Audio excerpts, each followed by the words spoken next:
반갑습니다. 오늘은 시편 19번째 시간 시편 135에서 137편을 함께 나누도록 하겠습니다. 여러분 베르디의 오페라 나부코라고 아십니까? 그 베르디의 오페라 나부코 중에 정말 유명한 노래가 히브리 노예들의 합창이라는 노래가 있습니다. 이게 어떤 내용이냐면 바벨론의 포로로 잡혀간 그 이스라엘 사람들의 이야기를 배경으로 이 오페라가 만들어졌다고 하고, 여기서 이제 오페라 나부코라고 할 때 이 나부코가 느부갓네살의 이탈리아 발음으로 하면 나부코가 된다고 합니다. 이 시편을 보면 시편의 상권이라고 해당할 수 있는 1권, 2권, 3권, 그러니까 89편까지는 이 편집된 시기, 그러니까 이게 만들어진 시기는 다윗 시대 많이 만들어졌겠지만 이것들이 편집된 시기는 솔로몬 시대, 그리고 히스기야 요시야 시대에 한 번 더 재편집됐을 것이다 는 게 성경학자들의 주장입니다. 그리고 이 상권, 1, 2, 3권의 편집 형식을 보면 사람을 중심으로, 시인을 중심으로 편집되어 있습니다.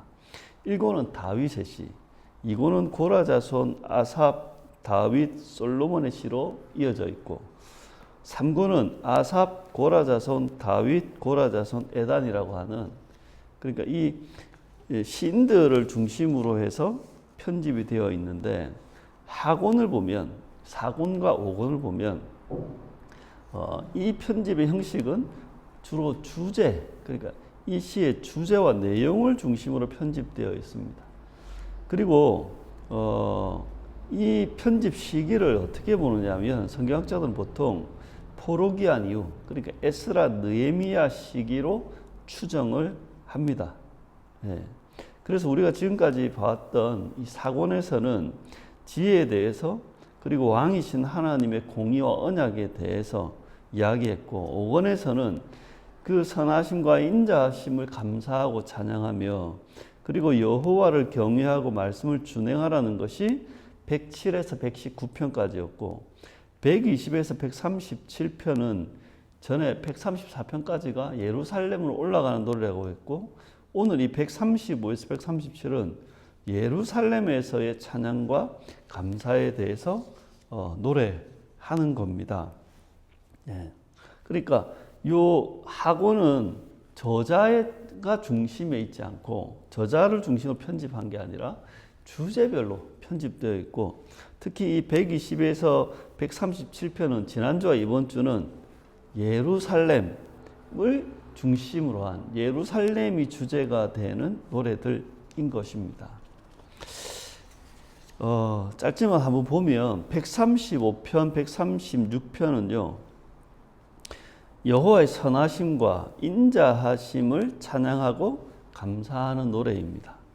그러니까 오늘 하는 135에서 137편은 지난주에 했던 120에서 134편에 있는 성전에 올라가는 노래와 묶는 것이 맞거든요. 특히 이 135, 136편은 구조가 좀 비슷합니다. 내용도 좀 비슷합니다. 135편의 내용은 어떠냐면 여호와의 선하심을 찬양하라는 노래인데, 먼저 여호와를 찬양하라는 게 3절까지 되어 있고, 그리고 4절부터 14절까지는 여호와께서 행하신 위대하신 일들, 그 선하신 일들을 노래합니다. 먼저 4절에서는 이스라엘을 자기의 특별한 소유 언약 백성으로 택하신 하나님을 찬양하는 겁니다. 6절과 7절은 천지를 창조하시고 섭리하시는 하나님, 8절과 9절은 표적과 징조로 애굽을 치고 이스라엘을 구원하신 하나님, 10절과 12절은 가나안 왕들을 치시고 그 땅을 이스라엘에게 기업으로 주신, 그렇게 약속을 성취하신 하나님을, 13절과 14절은 자기 백성을 변호하시고 불쌍히 여기시는, 그렇게 사랑의 언약을 이행하시는 하나님을 노래하는 겁니다. 그리고 15절에 18절에는 세상의 우상은 아무것도 못한다. 그러니까 하나님만 참신이다는 거죠. 그리고 마무리로 19에서 21절은 여호와를 찬양하라는 것으로 이야기합니다. 예. 이게 보면 여호와의 종들아, 성전에서 섬기는 자들아, 이스라엘 족속아, 아론의 족속 제사장들아, 레위 사람들아, 여호와를 두려워하는 자들아, 시온 사람들아 하면서 여호와를 찬양하라. 뭘요? 여호와의 선하심을 찬양하라는 게 135편입니다. 136편은 여호와의 인자하심을 감사하라는 겁니다. 135편은 여호와의 선하심을 찬양하라. 136편 여호와의 인자하심을 감사하라. 특징이 뭐냐면 각 절마다 그 인자하심이 영원하다는 것들을 26번 반복해요. 1절은 여호와께 감사하라. 그는 선하시며 그 인자하심이 영원하심이로다 라고 시작해서 2에서 4절은 유일하신 하나님께 감사하라는 거예요. 그 인자하심이 영원하다고. 신들 중에 뛰어나신, 주들 중에 뛰어나신, 홀로 기이한 일을 행하신, 어떤 신과도 비교할 수 없는 유일무이하신 그 하나님을 감사해라. 5절에서 9절까지는 천지를 창조하신 하나님께 감사하라고 합니다. 10에서 16절까지는 이스라엘을 구원하신 하나님께 감사하라. 그 인자하심이 영원하다고 합니다. 17에서 22절까지는 땅을 기업으로 주신 하나님께 감사하라는 것이고 23에서 25절까지는 우리를 사랑하신 하나님께 감사하라는 거예요. 우리를 비천한 가운데서도 기억하셨고 우리를 대적에게서 건지셨고 모든 육체에게 먹을 것을 주시는 그 하나님. 그렇게 마무리로 하늘의 하나님께 감사하라. 그 인자하심이 영원함이로다 라고 시는 마칩니다. 이 135와 136편을 정리해보면 이렇게 요약할 수 있습니다. 여호와의 선하심과 인자하심을 감사하며 찬양하라. 이스라엘을 선택하신 하나님을 감사하며 찬양하라. 천지를 창조하시고 섭리하시는 그 하나님께 찬양하며 감사하라. 이스라엘을 구원하신 하나님을 찬양하며 감사하라. 약속을 성취하신, 그렇게 우리에게 기업을 주시고 삶의 터전을 허락하신 그 하나님께 감사하며 찬양하라. 우리를 돌보시고 우리를 지키시고 우리를 도우시는, 우리를 사랑하시는 그 언약의 신실하신 하나님을 찬양하며 감사하라. 이게 135와 136편의 내용입니다. 137편은 바벨론 포로 생활에서 예루살렘의 회복과 예루살렘의 소망을 노래하는, 예루살렘의 삶을 소망하는 노래입니다. 예전에 그 강민호가 롯데에 있을 때 그 강민호 응원송이 롯데의 강민호 기억나십니까? 이게 원곡이 뭐냐면 보니엠의 리버스 오브 바벨론이라고 하는 노래입니다. 보통 사람들은 이것을 다들 이불 개고 밥 먹어 그 노래로 알고 있는데 이 리버스 오브 바벨론이 어떠냐면 리듬은 되게 경쾌하고 즐거워 보이지만 그 내용은 이 시편 137편의 내용들을 가져온 것입니다. 바벨론 가까이에서 우리들은 앉아 있었죠. 그래요. 우리는 시온을 생각하며 눈물을 흘렸어요. 사악한 자들이 우리를 포로로 끌고 와서 우리에게 노래를 강요하네요. 우리가 어떻게 이방인의 땅에서 주님의 노래를 부를 수 있겠어요? 이 노래가 이 보니엠의 노래였습니다. 이게 137편의 내용인데 137편의 1절에서 3절이 이렇습니다. 이스라엘의 포로 생활, 그들의 상황들에 대해서 이야기하고 노래합니다. 우리가 바벨론 강가에서 앉아서 시온을 기억하면서 울었다. 강변의 버드나무에 우리의 수금을 걸었다. 이 말은 뭐냐면 이들이 레위인이라는 거예요. 그리고 4절에서 6절에는 우리가 어떻게 이방인의 땅에서 여호와의 노래를 부를 수 있단 말인가? 우리가 어떻게 예루살렘을 잊을 수 있단 말인가? 그래서 그 예루살렘을 소망하는 노래. 그리고 7절에서 9절은 원수들에 대한 저주를 간구합니다. 여호와여, 에돔 자손이 한 짓을 기억하시고 그들을 치소서. 그들이 예루살렘 성을 헐어버려라고 이야기했습니다. 바벨론아, 너는 멸망할 것이다. 네가 우리에게 행한 대로 갚는 자에게 복이 있다. 그러니까 이 137편은 바벨론에서 예루살렘을 소망하며 부르는 노래였던 거예요. 우리가 어떻게 이방인의 땅에서 여호와의 노래를 부를 수 있단 말인가? 우리가 어떻게 예루살렘을 잊을 수 있다는 말인가? 바벨론 강가에서 눈물을 흘리며 시온을 소망했던 그 사람들, 우리는 이들이 남은 자요 언약 백성이라 부릅니다. 이 사람들이 드디어 예루살렘에 이르러 주님을 찬양하며 감사하는 겁니다.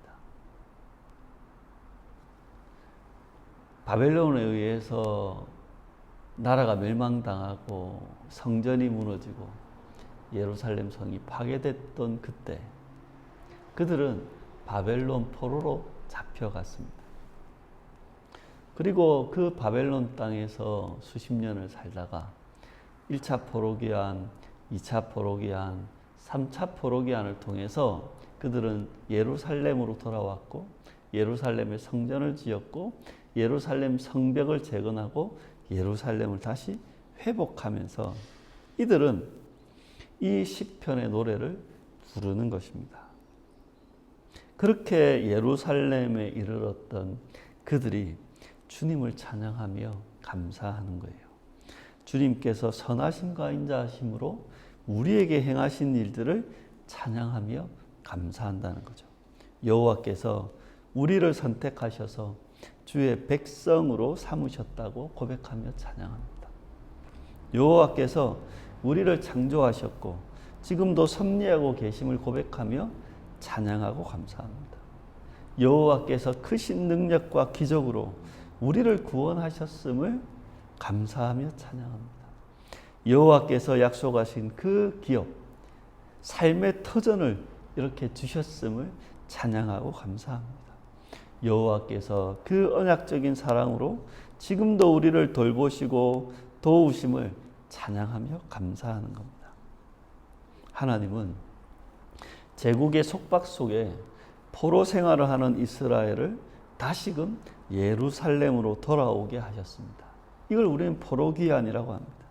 그뿐 아니라 예루살렘에서 언약 공동체를 세우게 하셨습니다. 예루살렘에 돌아온 남은 자들은 예루살렘의 성전을 건축하고 예루살렘의 성벽을 재건했으며 이스라엘이나 유다 왕국이 아니라 예루살렘 공동체를 재건한 것입니다. 바벨론 강가에서 눈물을 흘렸던 그들이 예루살렘을 잊을 수 없듯이 예루살렘으로 올라온 이들도 바벨론의 삶을 잊을 수는 없었던 것입니다.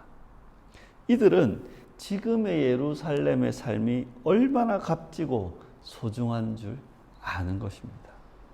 성전에 올라오는 노래 120편에서 134편이라고 하는 총 15편이라고 하는 이 노래, 왜 이렇게 성전에 올라오는 노래가 많을까?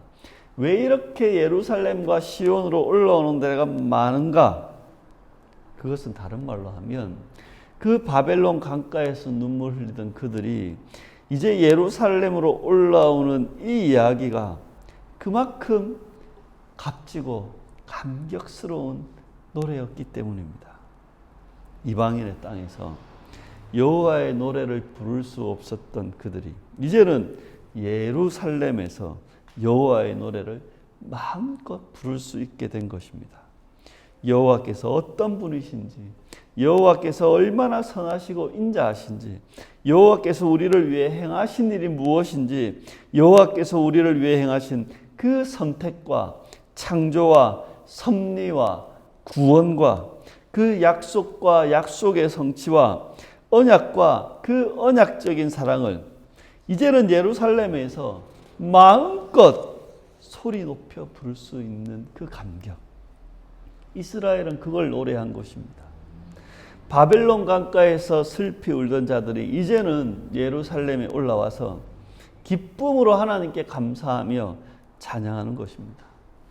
억압과 속박 속에서 고통받던 우리가 이제는 화평과 안정을 누리며 하나님을 찬양하며 감사하는 겁니다. 지금의 예루살렘 공동체와 예루살렘의 삶은 여호와의 선하심과 인자하심으로 인한 것임을 고백하며 감사하고 찬양하는 것입니다. 남은 자들, 언약 백성들, 참된 이스라엘이 이렇게 노래하는 겁니다. 바벨론에서 예루살렘으로 올라가자. 예루살렘으로 올라가서 하나님께 찬양하며 감사하자. 예루살렘으로 올라가서 예루살렘의 삶을 살자. 이 시편의 시인들은 이렇게 노래하는 것입니다. 우리도 바벨론 강가에서 눈물을 흘렸던 사람들입니다. 열심히 살았고 최선을 다했고 죽도록 일했으며 희생했고 헌신했습니다. 신앙의 회복을 위해, 공동체의 회복을 위해. 하지만 그만큼 괴로워했고 아파했고 힘들어했습니다. 제가 이전에 있던 교회에서 떠나기 한 3년 전부터 벗어나게 해달라며 했던 참 오랜 기도의 시간들이 있었습니다. 저의 은밀한 기도는 여기서 벗어나게 해달라는 것이었습니다. 이제는 여기서 나를 좀 빼달라는 기도였습니다. 그렇게 불 꺼진 본당에서 그 의자에서 바닥에서 그렇게 아무도 알지 못했던 그 기도, 아무에게도 말할 수 없었던 그 기도를 수년 동안 해왔습니다. 여러분, 애굽도 한때는 약속의 땅이었고 구원의 땅이었습니다. 그때 처음엔 젊은이들을 살려보자고 모였습니다. 다음 세대를 준비하자고 함께 모였습니다. 자아상을 회복하고 가정을 회복하자고 했었습니다. 교회를 회복하자고, 새로운 교회를 세워보자고 그렇게 애썼던 것입니다. 대안적인 공동체를 세우자고, 우리가 대안적인 공동체가 되어보자고, 그리고 변하지 않는 그 신앙의 본질을 붙잡고 살아보자고. 하지만 구호만 가득했습니다. 회복이 아닌 성장으로 가득했습니다. 사역이 아닌 사업으로 변해갔습니다. 그렇게 우리는 거기서 떠나왔습니다. 그리고 지금 이곳에 모여 전과는 다르게 살아가고 있습니다. 하나님과 그 성경 말씀은 동일하지만 우리의 신앙과 생각과 삶은 달라지고 있습니다. 전과는 다르게 생각하고 있고 다르게 말하며 다르게 살고 있습니다. 우리가 이른 곳은 시온산이며 예루살렘이라는 히브리서 12장의 말씀처럼 우리는 시온을 살아가려고 하고 예루살렘을 회복하려고 하는 것입니다. 그러니 우리 여기서 하나님을 찬양하며 감사합시다. 하나님의 선하심과 인자하심, 우리를 위해 행하신 그 일들을 감사하며 찬양합시다. 우리를 상세전에 택하시고 주의 자녀 삼으신 그 하나님을 믿음으로 고백하며 찬양합시다. 우리를 창조하시고 지금도 섭리 가운데 통치하시는 그 하나님을 믿음으로 고백하며 찬양합시다. 하나님의 은혜와 그 예수님의 희생으로 우리를 구원하셨음을 믿음으로 고백하고 찬양합시다. 우리에게 삶의 터전을 주셔서 우리가 지금도 먹고 마시며 일하게 하시고 우리가 일상을 살아가도록 허락하신 그 하나님께 감사하며 찬양합시다. 변함없는 사랑, 영원한 사랑으로 우리를 섬세하게 도우시고 돌보시며 인도하시는 하나님을 믿음으로 고백하며 감사하고 찬양합시다. 그렇게 이제 여기서 그 하나님을 찬양하며 감사하자고요. 그리고 우리 여기서 예루살렘을 살아갑시다. 회복을 위해 살아갑시다. 기독교 신앙의 본질을 회복하며 살아갑시다. 정체성을 회복하며 살고 우리에게 맡겨진 그 참된 사명을 회복하며 삽시다. 공동체를 회복하며 살고 우리에게 주어진 일상을 회복하며 살아갑시다. 그리고 샬롬을 위해서 삽시다. 하나님과의 샬롬을 위해, 사람들과의 샬롬을 위해, 자연 만물과의 샬롬을 위해 살아갑시다. 가정의 샬롬을 위해서 살아가고 우리 일터의 샬롬을 위해서 살아갑시다. 교회의 덕을 세우며 살고 세상 속에서 화평을 이루는 자로 우리 살아갑시다. 그리고 우리가 살아가는 그 삶의 터전, 일상과 생활 속에서 사랑과 공의를 행하며 살아갑시다. 약자들을 돌보고 그들이 함께 살아갈 수 있도록 우리와 함께 살아가는 사람들을 존중하고 용납하고 사랑하면서 삽시다. 우리가 맡은 그 각자의 자리, 우리가 맡은 그 각자의 일을 하나님의 일이라고 생각하고 성실과 책임을 다합시다. 우리가 마땅히 가야 할 곳에 가고 마땅히 해야 할 일을 하면서 살아갑시다. 그렇게 내게 주어진 권한, 내게 주어진 자리, 내가 해야 될 그 일들을 공정하고 공평하게 처리합시다. 그렇게 예루살렘의 삶, 회복을 위한 삶, 샬롬을 위한 삶, 사랑과 정의를 위한 삶을 살면서 예루살렘을 살아갑시다. 말씀을 맺습니다. 위안교회 성도 여러분, 우리 함께 예루살렘에서 노래하고 예루살렘을 살아갑시다. 그렇게 우리 모두가 예루살렘의 시민으로 노래하며 살아가기를, 그렇게 회복을 위해, 그렇게 샬롬을 위해, 그리고 그 사랑과 정의를 위해 살아가며 하나님께 감사하며 찬양하는 저와 여러분 모두가 되시길 진심으로 축원합니다.